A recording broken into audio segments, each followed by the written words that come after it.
సంధ్య theatre తొక్కిసలాట కేసులో high court bail మంజూరు చేయగా పూచికత్తు పత్రాలను సమర్పించేందుకు కాసేపట్లో నాంపల్లి కోర్టుకు అల్లు అర్జున్ రానున్నారు. మరింత సమాచారం మా ప్రతినిధి రమేష్ ప్రత్యక్ష ప్రసారం ద్వారా అందిస్తారు. థియేటర్ తొక్కిసలాట కేసులో నిన్న అల్లు అర్జున్కి నాంపల్లి కోర్టు బెయిల్ మంజూరు చేసిన సంగతి తెలిసిందే. అయితే ఇప్పటికే షరతులతో కూడిన బెయిల్ మంజూరు చేసిన నాంపల్లి కోర్టు ఈరోజు వ్యక్తిగత పూచికతలకు సంబంధించి కూడా అతని బాండ్లను ఈరోజు నాంపల్లి కోర్టులో అతను సమర్పించనున్నారు. మరి కాసేపట్లో నాంపల్లి కోర్టుకు అల్లు అర్జున్ రానున్న నేపథ్యంలో కూడా ఇటు పోలీసులు కూడా భారీగా బందోబస్తును అయితే ఏర్పాటు చేయడం జరిగింది.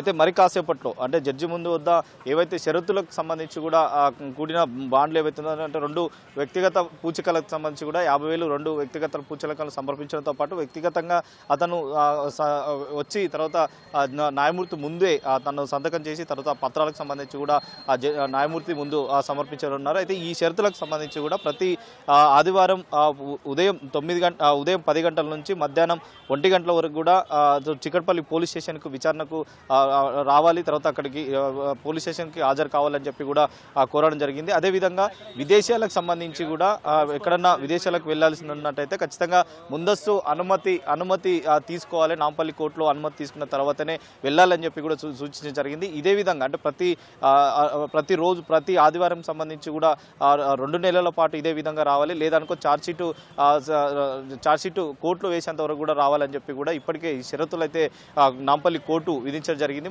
మరి కాసేపట్లో అతను వ్యక్తిగతంగా నాంపల్లి కోర్టుకు అయితే విచారణకు హాజరు కానున్నారు. అయితే వచ్చి వ్యక్తిగత పూచికత్తు సమర్పించిన తర్వాత దీంట్లో ఈ కేసులో A11గా ఉన్న అల్లు అర్జున్ సంబంధించి కూడా తాజాగా వాదనలు జరగడం నేపథ్యంలోనే ఈ ఏదైతే సెక్షన్ BNS 105 సెక్షన్ ఏదైతే ఉందో అది వర్తించదని చెప్పి కూడా వాటి బేస్ చేసుకొని కూడా కోర్టు బెయిల్ మంజూరు చేసిందని చెప్పి కూడా అడ్వకేట్ అశోక్ రెడ్డి నిన్న మీడియాతో మాట్లాడడం జరిగింది. మరి కాసేపట్లో అతను ఇక్కడ నుంచి వచ్చిన తర్వాత బెయిల్కి సంబంధించి కూడా పూచికత్తలను సమర్పించిన తర్వాత మళ్ళీ తిరిగి వెళ్ళిపోయే అవకాశం ఉంది. రేపు ఉదయం మరొకసారి చికట్పల్లి పోలీసుల విచారణకైతే హాజరయ్యే అవకాశం అయితే కనపడుతుంది. అయితే ఈ విధంగా 2 నెలల పాటు విచారణకైతే హాజరు కావాల్సి లేని పక్షంలో మరొకసారి కౌంటర్ దాఖలు చేసి వాటికి సంబంధించి కూడా సడలింపు ఏదైనా చేస్తారా లేదనేది కూడా ప్రస్తుతం అయితే వేచి చూడాలి. ఎందుకంటే ఇప్పటికే సినిమా షూటింగ్లకు సంబంధించి ఏదన్నా ఇబ్బందికరంగా ఉన్నట్టే ఖచ్చితంగా కౌంటర్ దాఖలు చేసి మరొకసారి ఆ రిలీఫ్ను సంబంధించి కూడా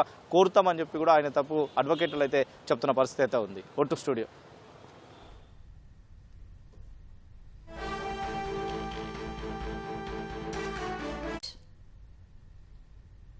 ధన్యవాదాలు రమేష్.